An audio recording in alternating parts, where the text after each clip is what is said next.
Shalom. Ya, senang sekali bisa berjumpa dengan Anda. Gimana kabarnya? Baik semuanya?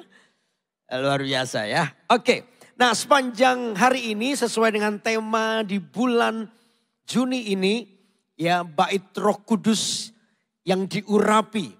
Ya, saya memulai tadi pagi tentang memberikan gambaran tentang hidup kita ini adalah rumah kediaman Tuhan.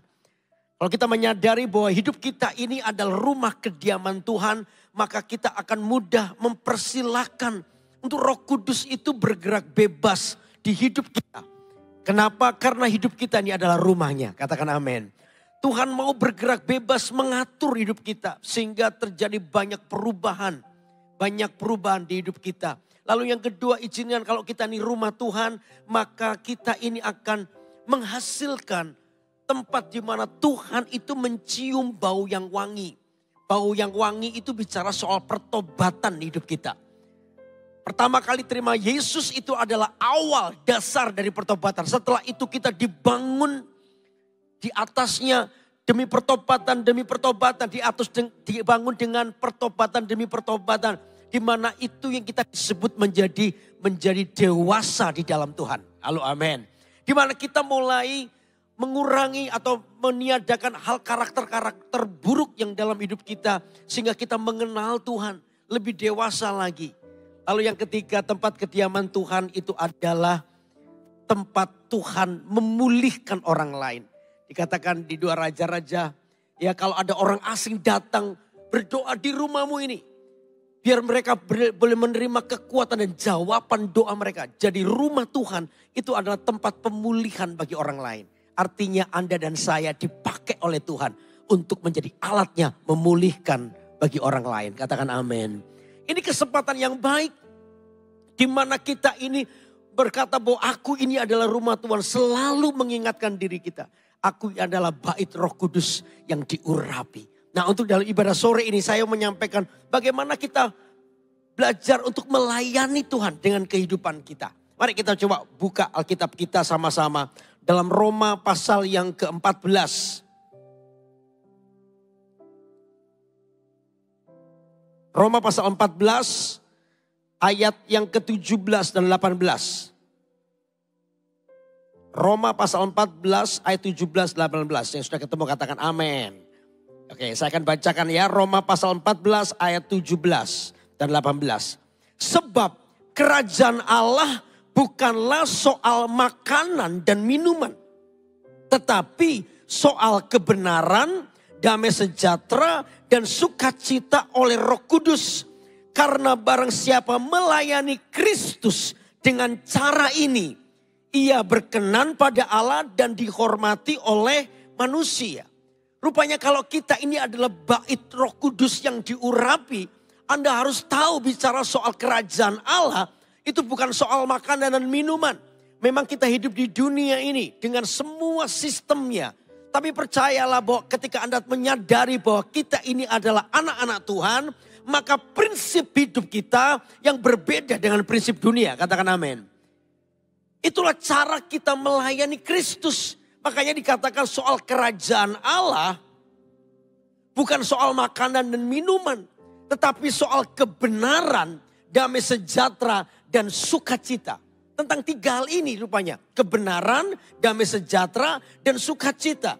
Dikatakan karena barang siapa melayani Kristus dengan cara ini. Dengan cara apa? Hidup dalam kebenaran, hidup dalam damai sejahtera dan hidup dengan sukacita. Maka ia berkenan pada Allah dan dihormati oleh manusia. Siapa yang melayani Kristus, ada keputusan hidup kita ini untuk melayani Kristus dengan cara itu tadi. Jadi siapa yang disebut hamba Tuhan? Siapa yang disebut hamba Tuhan? Apakah yang cuman pakai jas seperti sore ini? Ya, saya ada pendeta. Banyak orang menyebut saya hamba Tuhan. Tapi hamba Tuhan bukan hanya yang khotbah. Hamba Tuhan itu bukan hanya yang main musik atau yang mimpin pujian. Kalau saya hamba Tuhan, pendeta, barusan ada MCM lagi. Ada gelar MCM-nya. Gak boleh sombong, tenang. Iya kan? Dulu dong, enggak. Ya, beda. Yang ngerti aja tepuk tangannya, gak ngerti gak usah. Bukan itu, bukan sekedar itu. Oh dia pendeta karena sudah MTH, Master Teologi. Oh sudah sekolah Alkitab. Oh sudah ada gelar pendetanya. Bukan hanya itu. Kalau saya punya gelar itu tapi hidup saya gak benar, saya gak layak disebut hamba Tuhan. Halo, amin. Jadi siapakah hamba Tuhan itu? Bukan hanya yang pakai dasi atau pakai jas. Bukan hanya itu maksudnya. Tapi hamba Tuhan adalah hari ini seorang yang berjuang keras untuk melayani Kristus dengan cara kebenaran, damai sejahtera, dan sukacita. Orang ini layak disebut hamba Tuhan. Katakan amin. Coba tengok kanan kiri. Gak nyangka loh, ternyata kamu ini hamba Tuhan. Bilang. tambah gini. Modelmu kayak begini ternyata hamba Tuhan. Gitu kan. Kita ini hamba Tuhan. Amin. Dan itu yang mengingatkan kita setiap waktu bahwa saya ini hamba Tuhan. Aku ini harus melayani Kristus dengan cara kebenaran, damai sejahtera dan sukacita. Aku ini hamba Tuhan. Itu yang membuat kita hari ini tahu bahwa betapa hidup Anda adalah tempat kediaman Tuhan. Dimanapun Anda berada, mengingatkan diri kita bahwa aku ini hamba Tuhan. Sehingga itu akan mempengaruhi cara Anda memperlakukan orang lain. Itu mempengaruhi cara berbisnis Anda. Itu akan mempengaruhi bagaimana Anda menjaga sikap hatimu. Karena Anda selalu diajar bagaimana Anda melayani Kristus. Karena Anda tahu bahwa kita ini adalah hamba Tuhan. Karena itu sore hari ini izinkan sebuah supranatural, perubahan secara supranatural terjadi dalam hidup kita. Sementara Anda mendengarkan firman Tuhan, izinkan Roh Kudus bekerja di hatimu. Saya percaya Tuhan sedang menjadikan jemaat ini menjadi jemaat yang berkenan kepada Tuhan. Katakan amin. Saya seringkali kutip doanya Pastor Philip. Tuhan jadikan gerejamu Mawar Sharon ini menjadi gereja yang mulia. Jadi gereja yang berkenan kepada Tuhan. Kami tidak ambisi menjadi gereja yang terbesar. Bukan itu. Tapi kami mau menjadi gereja yang berkenan sama Tuhan. Saya percaya kalau gereja yang berkenan kepada Tuhan akan ada banyak orang berduyun-duyun. Menyembah Tuhan bersama-sama dan hidup mereka diubahkan. Katakan amin. Beri tepuk tangan buat Allah yang besar. Bukan sekedar datang ke gereja, tapi Anda datang di tempat ini, Anda adalah orang yang mau diubahkan oleh Roh Kudus. Karena itu mari kita akan belajar tiga prinsip ini. Kebenaran, damai sejahtera, dan sukacita. Siapa yang melayani dengan tiga hal ini, mereka itu berkenan kepada Allah dan dihormati oleh manusia. Yang pertama dulu soal kebenaran. Beberapa prinsip tentang kebenaran. Yang pertama, kebenaran itu tidak bisa diganti atau didikte oleh keadaan kita. Kebenaran itu tidak boleh dipengaruhi oleh situasi kita. Anda di dalam keadaan diberkati atau belum diberkati, Anda harus hidup dalam kebenaran. Itu prinsipnya, katakan amin. Kebenaran tidak boleh dipengaruhi oleh situasi Anda. Hari ini saya dalam pergumulan. Hari ini saya dalam persoalan. Mudah bagi saya untuk menurunkan standar firman Allah demi menolong persoalan saya. No. Jemaat Gereja Mawar Sharon Surabaya Barat ini Anda harus tetap tinggal dalam kebenaran apapun keadaanmu. Saya percaya ketika Anda memilih untuk tinggal dalam kebenaran, maka kebenaran itu yang akan membela hidup Anda. Halo amin. Kebenaran itu yang akan membela hidupmu. Kebenaran itu yang akan membawamu pada kemenangan dengan cara Tuhan. Bukan dengan cara kita. Karena itu pilihlah untuk terus tinggal dalam kebenaran. Tidak menurunkan standar firman Allah. Demi menolong hidup Anda jangan kompromikan itu. Biarkan izinkan Roh Kudus itu menuntun Anda untuk memilih apa yang benar. Dan saya percaya Roh Kudus sedang bawa Anda masuk dalam kemenangan bersama dengan Tuhan. Dan itu adalah janji Tuhan dalam kehidupan kita. Waktu kebenaran menjadi bagian mutlak, Anda akan melihat kemuliaan Tuhan dinyatakan dalam hidup Anda. Amin. Kebenaran itu mulailah dari dalam diri Anda. Dilihat orang atau tidak dilihat orang, tinggallah dalam kebenaran. Supaya kita tidak terjebak dalam kehidupan yang namanya kemunafikan. Sangat mudah bagi kita untuk dipuji orang karena ingin dilihat apa kita berbuat baik itu sangat mudah. Ya, kita terpancing untuk pamer, kita ini baik loh, itu sangat mudah saudara. Karena itu biasakan diri kita untuk mulai belajar. Anda dilihat orang atau tidak dilihat orang, aku harus melakukan apa yang benar. Jangan sibuk membangun reputasi Anda. Kita ini sudah terbiasa atau terjebak pada sebuah permainan bahwa kita ini kalau ingin naik, kita ini harus, maaf ya pakai kata ini, menjadi penjilat. Ya kita ini kelihatan baik di depan orang, di depan pemimpin, di depan bos kelihatan baik. Kita itu sudah terbiasa dengan situasi itu. Tapi pengajaran kali ini berbalik. Justru ketika Anda dilihat orang atau tidak dilihat orang, lakukan yang benar. Mata Tuhan melihatnya. Halo amin. Mata Tuhan melihatnya dan saya percaya satu saat akan ada waktunya di mana Tuhan itu akan memunculkan Anda. Membangkitkan, mempromosikan Anda sesuai dengan waktu Tuhan. Percayalah kita akan melihat betapa kemenangan itu ada di pihak orang benar. Jadi jangan takut ketika Anda melakukan apa yang benar. Sekalipun kadang-kadang waktu kita melakukan yang benar itu beresiko. Mungkin kita disalahpahami orang. Mungkin bagi beberapa orang dunia menilai apa yang kita lakukan benar itu adalah kebodohan bagi mereka. Tetap lakukan yang benar. Saya percaya itu adalah waktu Anda melakukan yang benar, itu Anda sedang mempersembahkan sesuatu kepada Tuhan. Kalau di dalam Mazmur pasal 20, coba baca dulu Mazmur 20 ayat yang keempat kalau nggak salah. Mazmur 20. Mazmur 20 ayat yang keempat. Ya. Mazmur 20 ayat yang keempat. Ya kita baca sama-sama ya. 2, 3.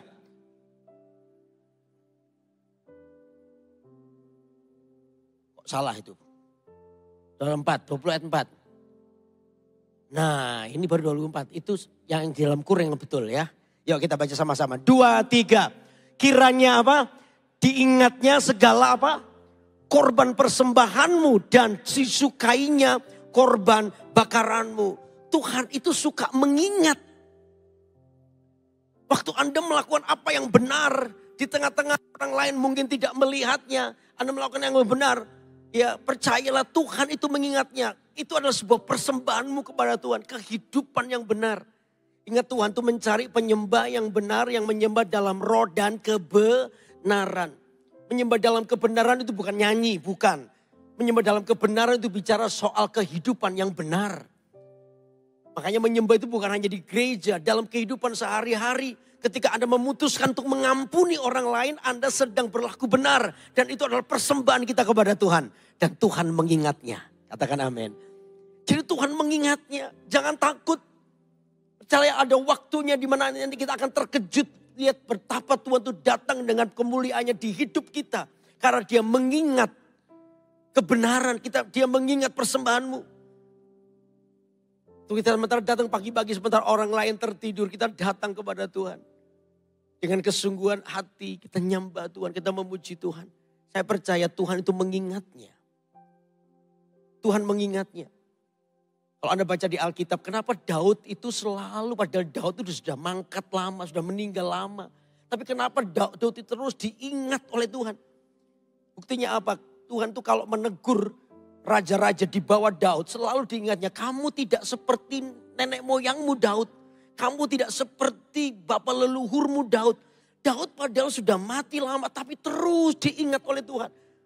Karena Daud memilih di tengah-tengah banyak situasi.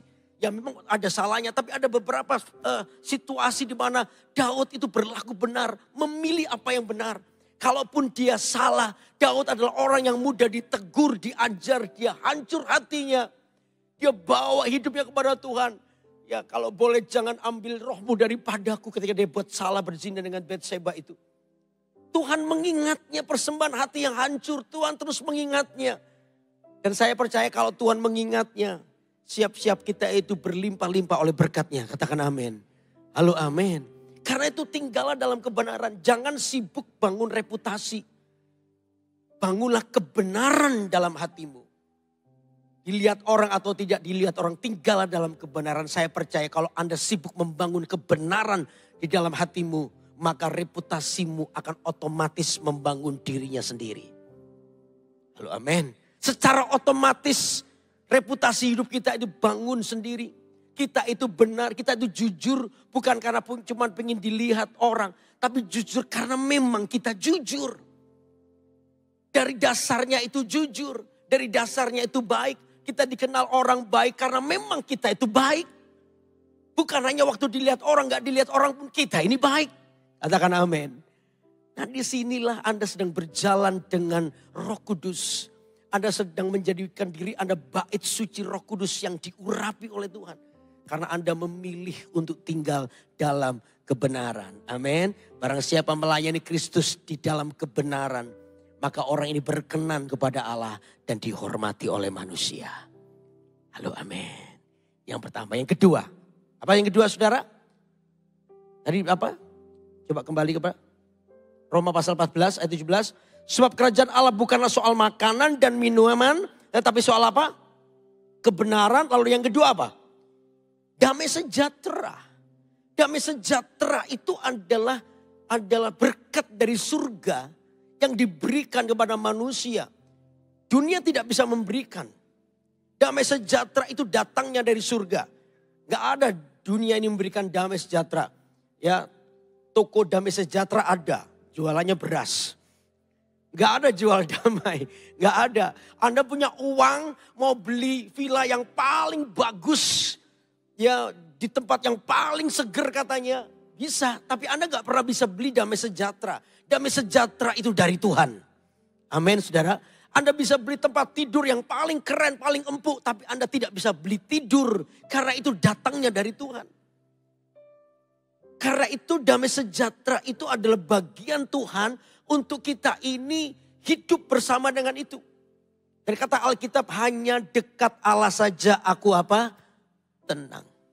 Melayani Kristus dengan damai sejahtera. Tuhan berikan damai sejahtera dalam hidup kita. Damai sejahtera ada dua arti. Yang pertama adalah kita itu memperoleh damai sejahtera. Kita memperoleh ketenangan. Untuk menghadapi situasi yang paling buruk, kita itu tetap tenang. Karena kita itu dekat dengan Tuhan. Kita bangun hidup kita dengan Tuhan. Saya harus terus mengingatkan diri saya. Ya, bahkan saya selalu ingatkan bahwa persekutuanmu dengan Tuhan sudah tidak bisa diganti dengan apapun juga. Termasuk apa? Sibuknya pelayanan. Tadi sibuk saudara. Saya ini muter-muter ini sebelum di sini saya seminggu ini. Gak tahu beberapa kali saya CT dulu di Surabaya Selatan. Paginya besoknya saya pergi ke Samarinda untuk ada retreat couple di situ. Khotbah beberapa satu hari dengan Pak Sam. Lalu setelah itu Sabtu kemarin Jumat Sabtu saya pergi ke Jakarta untuk retreat leaders. Para leaders di Gereja Mawar Saron Jakarta. Ya sampai sore Sabtunya baru pulang dan ini 5 kali. Besok Senin malam masih ada pelayanan lagi. Terus begitu. Ya puji Tuhan, Tuhan kasih kekuatan terus untuk khotbah. Ya. Tapi saya ingatkan satu tadi sampai ketika di kantor sendiri saya coba bilang Tuhan, aku ini sibuk, aku ini khotbah gak selesai-selesai. Sampai PRO ruku gak mari-mari gak selesai-selesai ini. Gara-gara mikir banyak persiapan khotbah terus ini baru aduh kalau lihat capstone langsung rodok jantung saya karena belum. Ya wow persiapannya banyak tapi satu ini gak boleh berhenti. Satu ini yang gak boleh berhenti apa? Izinkan tiap pagi aku berlutut di lantaiku yang dingin itu. Gak apa-apa berlutut di situ menengadahkan tanganku. Coba main apa ini Pak? NC. Yang berikan tanganku duduk di situ. Lalu cuman berkata nih. Sebab engkau mulia dan layak dipuji. Air mata saya mengalir di hadirat Tuhan itu. Sebab apa? Nah, saya lupa lagu lama ini. Lagunya Pak Victor ini. Dan yang akan memerintah selamanya atas semua yang di bumi. Nyanyi dengan air mata saya bilang Tuhan dekat denganmu saya mengalami damai. Katakan amin. Di tengah banyak persoalan. Saya pernah terjadi satu, nggak tahu saya beberapa kali cerita, nggak apa-apa saya cerita lagi ya. Ketika saya perintisan di Manado, saya punya kesempatan juga merintis gereja Mawar Saron di Makassar. Jadi kali itu saya terbang 2 minggu sekali. 2 minggu di Manado, 2 minggu di Makassar, 2 minggu di Manado, 2 minggu di Makassar. Nah hari itu adalah bulan Desember, tanggal 5 Desember. Anak saya ulang tahun, saya rayakan malamnya. Terus besok tanggal 6-nya pagi-pagi saya sudah waktunya pergi ke Makassar. Ada KKR di sana. Dah, saya bilang sama anak saya, besok papa pagi-pagi pergi ya. Ya udah, sekarang rayaan ulang tahun dulu. Semua jemaat datang ke rumah. Ngobrol. Saya asiknya ngobrol sampai jauh malam. Saya itu pesawat saya jam 6 pagi. Paling gak jam 4 pagi saya mesti berangkat dari rumah. Ini sudah jam 11 malam. Jemaat belum pulang-pulang. Tanya terus soal perpuluhan Roh Kudus macam-macam. Mereka tanya, saya jawab. Terakhir saya bilang, minta maaf ya. Besok saya ini harus pergi pagi-pagi. Ya, oh iya Pak Yudi maaf ya. Akhirnya mereka pulang semua. Pagi-pagi jam 3:30, jam 3 atau 3:30 saya sudah bangun. Saya doa, lalu setelah itu saya siap-siap untuk berangkat. Ya jam 4 pagi saya sudah berangkat. Masih ngantuk ini. Jam tidurnya kurang. Saya pikir nanti di pesawat sudah lumayan. Manado Makassar itu 1,5 jam. Saya bisa tidur di situ. Udah. Pas sudah siap saya duduk. Udah berangkat pesawat. Saya langsung juga ikut berangkat. Saya tidur. Tapi saya gak bisa tidur saudara. Karena sekitar saya ini foto model Manado yang ada acara di Makassar. Mereka itu ributnya minta ampun. Saya ini bukan orang Manado, tapi karena saya tinggal bertahun-tahun di Manado, saya ngerti bahasa mereka. Jadi sambil ketawa-ketawa mereka cerita-cerita, kita so begini dong. So bilang Mardorangnya tidak dengar pak kita, kiapa so begitu dong. Waduh, sudah. Saya itu matanya merem tapi telinganya kemana-mana. Jadi mereka cerita apa saya dengar. Aduh gak bisa tidur saya. Ketawa-ketawa. Iya rame gitu. Saya gak bisa tidur. Ya sudah saya putuskan sudah gak bisa tidur dah.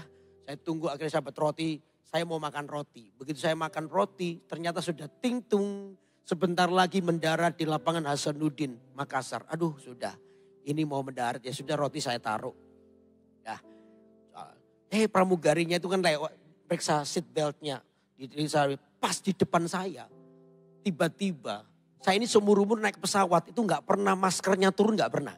Kali itu saya baru merasakan maskernya, tiba-tiba maskernya turun, saudara. Jadi pas pramugari di depan saya, maskernya itu debrat begitu.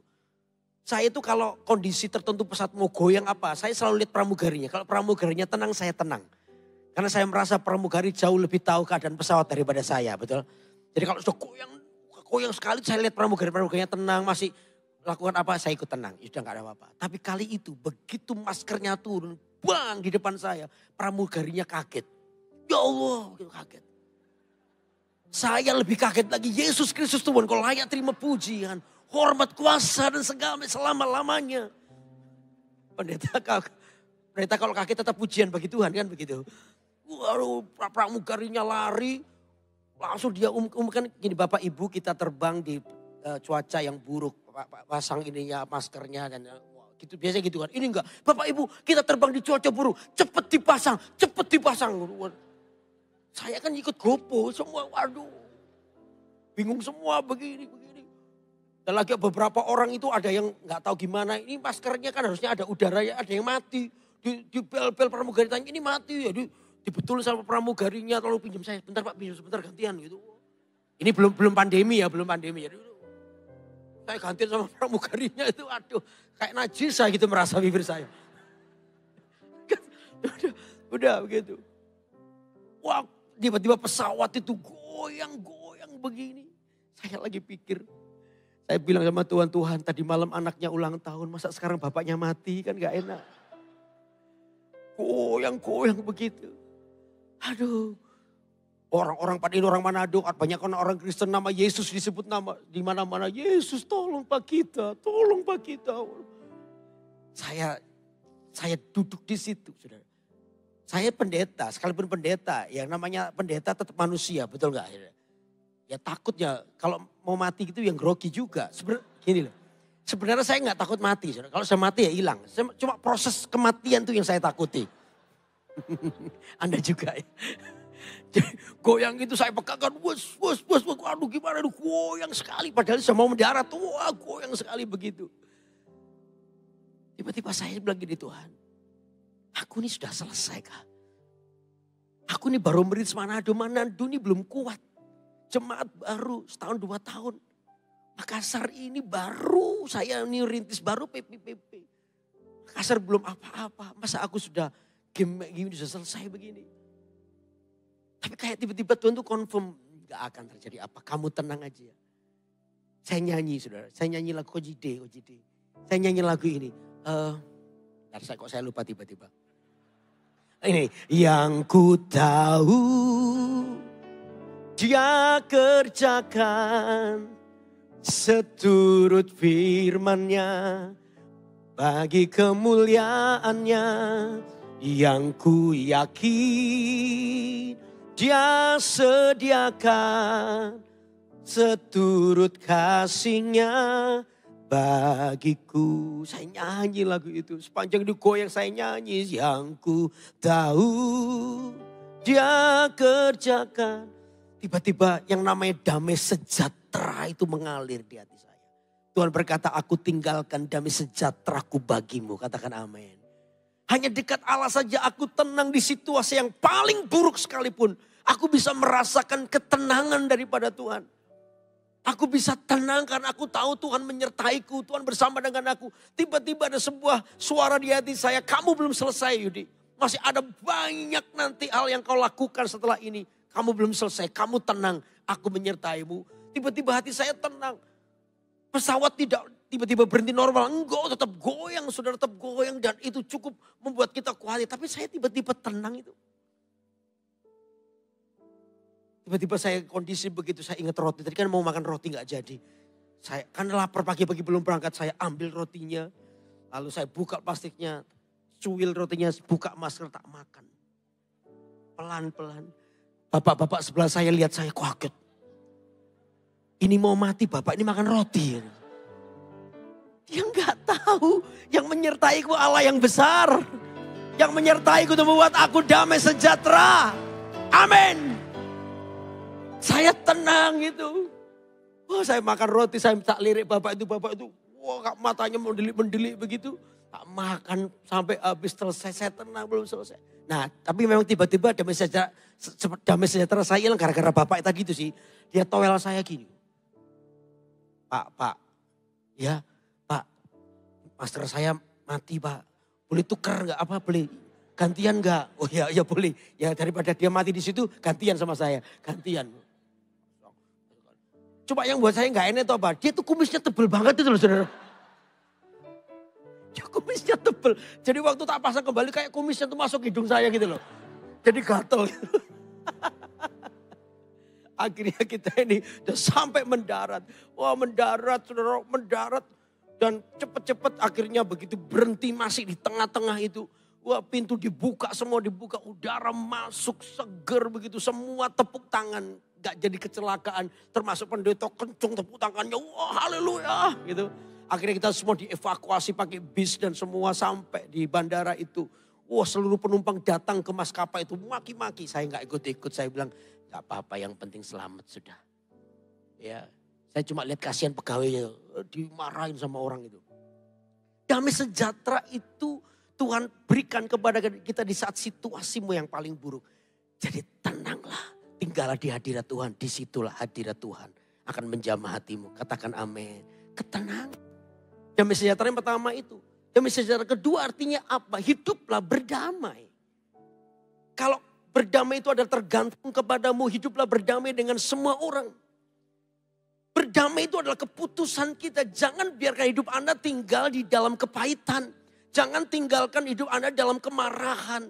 Ayo kita belajar mengampuni. Belajar hidup dalam damai sejahtera. Saya percaya orang yang melayani Kristus dengan cara ini ya berkenan kepada Tuhan. Katakan amin. Ketika Anda melepaskan pengampunan, hidup dalam pendamaian. Sekalipun Anda adalah orang yang tersakiti, ingat itu adalah persembahan yang manis bagi Tuhan. Dan Alkitab berkata persembahanmu itu akan terus diingat oleh Tuhan. Waktu kita ini melepaskan pendamaian itu diingat oleh Tuhan. Dan itu akan mendatangkan sukacita di dalam hati Anda. Itu yang mendatangkan bagaimana Anda mengalami kemuliaan di hidup Anda. Karena itu biar sore hari ini kalau Anda adalah bait suci Roh Kudus yang diurapi. Mari kita hidup dalam damai. Lepaskan pengampunan. Hiduplah berdamai dengan orang lain. Berdamai itu tidak dilihat siapa yang salah, siapa yang benar. Bukan itu. Damai itu adalah murni Anda melakukan apa yang benar. Gak peduli Anda salah apa benar. Dia yang salah, dia harus minta maaf dulu. Bukan begitu prinsip kerajaan surga. Prinsip kerajaan surga adalah Anda datang merendahkan dirimu. Gak peduli Anda salah apa benar. Berdamai itu adalah keputusan hidup Anda. Untuk Anda bisa melihat tangan Tuhan lebih jauh membawamu kepada kemenangan bersama dengan Tuhan. Halo amin saudara. Halo amin. Berdamai itu adalah keputusan. Itu namanya melayani Kristus dengan damai sejahtera. Yang ketiga sekarang apa? Dengan sukacita. Sukacita prinsipnya adalah ini. Sukacita itu adalah pilihan. Sukacita itu adalah pilihan. Alkitab berkata bersukacitalah. Sekali lagi kukatakan bersukacitalah. Itu adalah sebuah keputusan. Bersukacita adalah sebuah keputusan di mana saya mau bersukacita. Dan sukacita itu tidak dipengaruhi oleh yang di luar. Tapi di dalam apa itu kita tahu. Kristus masih bersama dengan kita. Makanya saya tulis selalu begini. Saya ingatkan selalu bahagia itu sama dengan Yesus ditambah 0. Itu bahagia.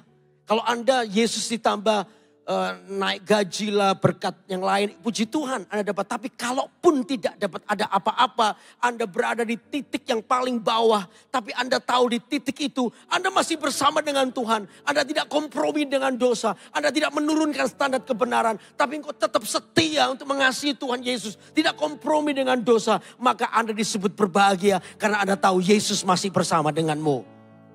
Halo amin. Itu bahagia, itu sukacita. Makanya lagunya hanya kau, hanya kau yang ku cinta. Hanya kau Tuhan Raja, ku ingin mengenalmu selalu. Kau, hanya kau. Amin, hanya kau. Sudah gak ada lain. Bahagia itu Yesus ditambah 0. Lagunya gak begini. Hanya kau dan gotiau tambah kue tiaw. Gak gitu saudara. Gak ada gotiau, gak ada kue tiaw. Tetap Anda bahagia ketika Yesus masih bersama denganmu. Katakan amin. Sukacita itu keputusan, itu prinsipnya. Di tengah banyak hal yang Anda alami, Anda memutuskan untuk saya mau bersukacita. Anda akan justru ini loh, Anda akan melihat kemuliaan Tuhan di hidup Anda. Percayalah. Coba kita lihat contoh di Alkitab ya. Mana itu? Kisah Rasul pasal 16 coba. Kisah Rasul pasal 16. Ayat yang ke-23.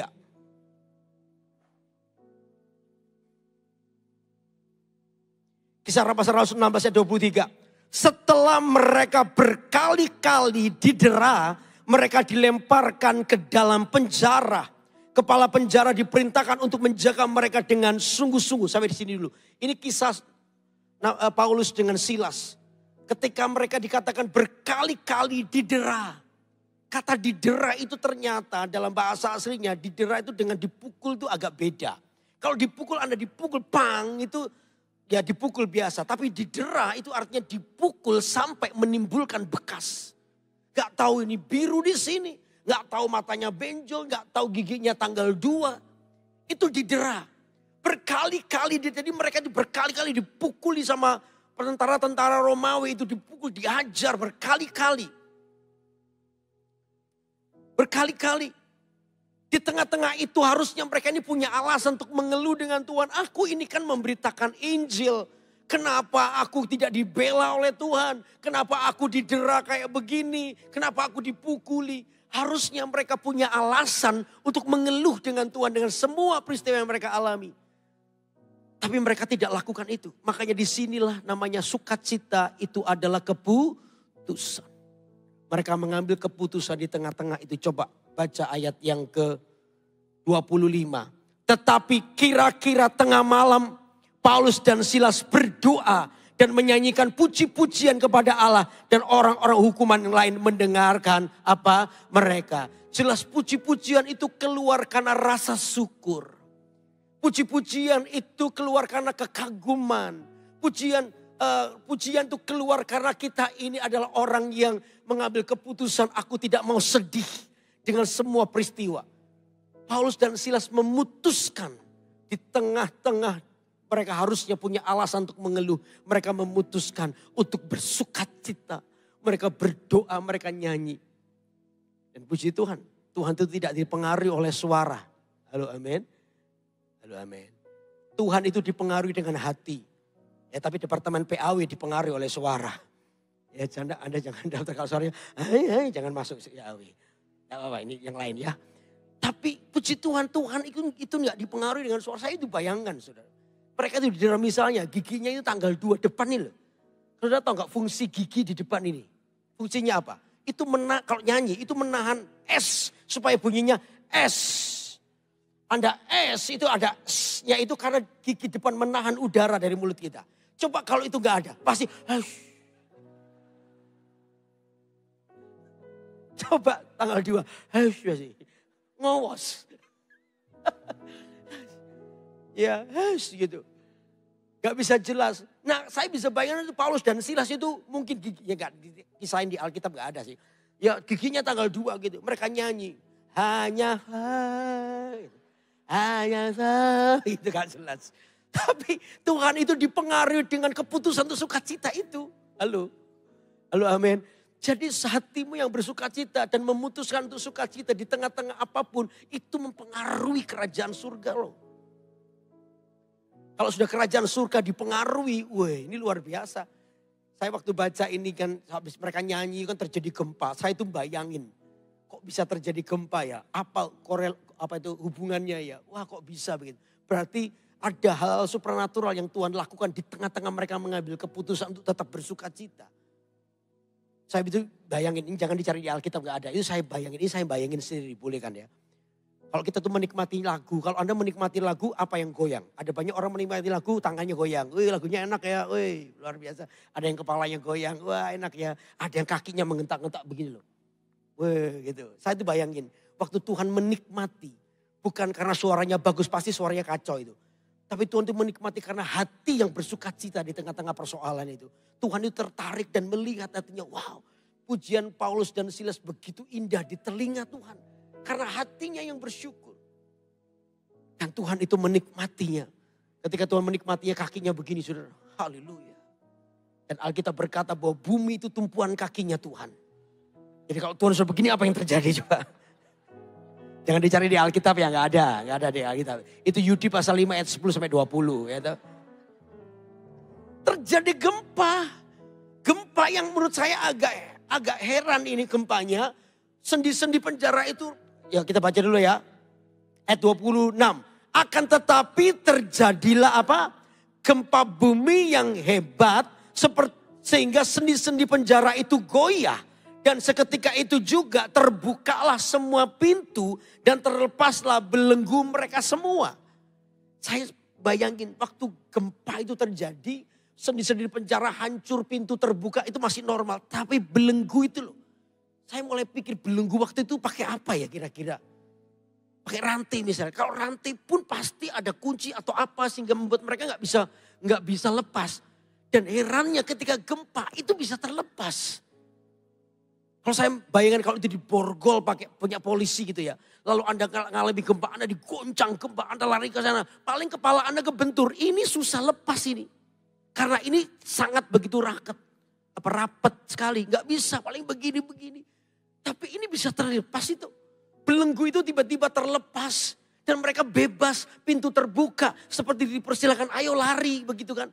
Kamu sudah dibebaskan, kamu sudah mengalami kebebasan ini, ayo lari. Seperti begitu. Hal supranatural terjadi ketika mereka mengambil keputusan bersukacita. Saya percaya pekerjaan Roh Kudus yang seperti ini masih berlaku di hidup kita. Kalau Anda mengambil keputusan untuk bersukacita, Anda akan melihat bagaimana mujizat masih punya kesempatan datang di hidup Anda. Katakan amin. Halo amin. Tadi saya cerita di kebaktian yang jam 1 tadi. Waktu yang lalu saya ditelepon oleh jemaat. Jam 2 pagi saya ditelepon. Ya, saya waktu angkat telepon ada nomor yang tidak saya kenal. Saya pikir di jemaat, saya angkat lah. Halo, ternyata betul ada seorang ibu-ibu, Pak Yudi. Saya minta maaf ya Pak, saya ganggu Bapak. Pak, tapi saya butuh pertolongan Bapak. Boleh gak Bapak datang ke rumah saya, doakan suami saya. Suami saya lagi terbujur kaku. Terbujur kaku. Dia gak bisa ngomong Pak. Boleh gak Pak Yudi doakan suami saya. Saya bilang oke, yaudah saya berangkat ya. Saya berangkat ke rumahnya, saya diajak di kamarnya. Suaminya terbujur kaku. Matanya masih bisa melihat kanan kiri. Tetapi badannya kayak kaku, gak bisa digerakkan. Saya bilang kenapa ini? Istrinya cerita, tadi saya sudah pergi ke dokter. Dokter sudah datang memeriksa. Suami saya gak sakit apa-apa. Dia bilang dia stres, dia depresi. Karena persoalannya begitu berat. Dia bilang kami ini pengusaha kapal. Kapal kami ini bermasalah semuanya. Sampai harapan kami cuma satu kapal yang bisa berangkat untuk kirim barang. Tapi tadi jam 7 malam itu nabrak karang dan kapal itu gak bisa berangkat. Saya khawatir Pak kalau ini berlarut-larut dan pengirimannya terlambat. Kami bisa didenda dan jumlahnya cukup besar. Karena kapal ini mengangkut barang-barang besar dan ini butuh urgent untuk sampai di tepat pada tempatnya. Karena itu kami tanda tangan MOU. Kalau telat kami bisa dipinalti. Gimana ya Pak? Saya ditanya kapal gitu saya bingung saudara. Saya bilang kalau saya ditanya kapal saya nggak tahu mesti gimana. Tapi kalau saya tanya soal Alkitab firman Tuhan saya akan jawab. Iya Pak Yudi bagaimana? Saya cuma bilang dengan dia kalau sampai hari ini pengalamanmu tidak bisa tolong kamu. Duitmu juga nggak bisa tolong kamu. Kepandaianmu di bisnis ini yang katanya sudah puluhan tahun tidak bisa menolong kamu. Cuma satu ini Tuhan pingin Anda menyerah dengan Tuhan. Tuhan pingin Anda mengandalkan Tuhan bukan dengan kekayaanmu, dengan kekuatanmu. Yaitu Pak, dulu kita ini rajin ke gereja tapi begitu pekerjaan banyak. Suami saya itu sering minggu gak mau ke gereja. Kalau saya pergi ke gereja suami saya suka begini, titip salam buat Tuhan Yesus ya. Gitu bro. Saya titip salam gitu. Gitu Pak. Nah sekarang sudah gak usah nyalain saya bilang. Yuk kita datang di hadirat Tuhan. Kita datang di hadirat Tuhan. Saya nyanyi lagu gak tahu, saya gak yakin Anda tahu gak lagu ini. Lagu ini begini. Tuhan angkatlah jiwaku lebih dekat kepadamu. Anda tahu lagu ini? Kalau Anda tahu lagu ini saya tahu umur Anda berapa. Semakin tinggi ku merindu Tuhan angkatlah jiwaku. Tuhan angkat. Sementara kami nyanyi lagu ini tiba-tiba saya rasa hadirat Tuhan ada di kamar itu. Ibu ini sudah nangis. Saya lihat ibu ini nangis, saya tergoda, saya juga ikut nangis. Saya gitu dijamah oleh Tuhan, ngalami sesuatu. Tengah-tengah kami terus nyanyi dijamah oleh Tuhan. Tiba-tiba Bapak ini nangis. Mujizat terjadi, Bapak yang kaku gitu tiba-tiba bisa nangis. Badannya bisa bergerak. Saya percaya Roh Kudus sedang menjamah dia. Lalu saya bangun, saya bantu dia. Mau apa Pak? Dia mau duduk, saya bisa ya Pak, bisa. Ternyata bisa, mujizat terjadi. Sementara dia duduk gak lama, dia pingin duduk di lantai bersama dengan kami. Pak kuat ya, kuat gak apa-apa duduk bersandar. Kita nyanyi, kita nyembah, kita nyanyi, kita rasakan hadirat Tuhan yang luar biasa. Saya doakan dia roba di situ, dia nangis, dia bahasa roh di situ. Nah di tengah-tengah situasi seperti itu, tiba-tiba Roh Kudus itu bicara dengan saya. Nyanyi lagu, hari ini harinya Tuhan. Saya dalam hati, gak cocok Tuhan. Ini kalau flowing PAW gak ngangkat ini. Tengah-tengah nangis, hari ini harinya Tuhan gak cocok. Itu lagu praise. Roh Kudus bilang gak usah ngatur-ngatur Roh Kudus. Ya ampun. Saya taat, tenang, tenang saya begini. Hari ini saya kenceng gitar saya. Hari ini harinya Tuhan, mari kita bersuka. Jam 3 pagi loh. Hari ini harinya Tuhan, mari kita waktu bersuka. Tiba-tiba Bapak ini berdiri lalu bersuka. Dia loncat-loncat saudara. Dia loncat-loncat, muter-muter. Saya pikir, wah mulai bocor halus ini. Udah mulai ini. Tapi dia bersuka di dalam Tuhan bersuka. Tapi enggak. Orang ini mengalami sukacita yang luar biasa. Dia memutuskan untuk bersukacita. Di hadirat Tuhan itu ternyata kita menemukan jawaban. Katakan amin. Memang persoalan belum dijawab. Persoalan belum dijawab, tapi paling tidak hatimu telah mengalami kemenangan. Yaitu apa? Sukacita dalam hati Anda. Katakan amin. Sukacita itu melimpah di hidupnya. Oh, hadirat Tuhan itu mengubah semuanya. Tuhan itu angkat bebannya. Saya doakanlah dia Tempumang di situ, dia Basaro di situ. Begitu selesai saya pamit pulang. Ya pamit ya pulang ya. Ya Tuhan berkati, saya pulang saudara. Sampai di rumah saya melakukan kesalahan yang kedua. Apa itu? Handphone tidak saya matikan. Capek saya langsung ketiduran. Saya tuh kayak rasa baru tidur. Tiba-tiba handphone saya bunyi. Saya lihat ini nomor tadi pagi.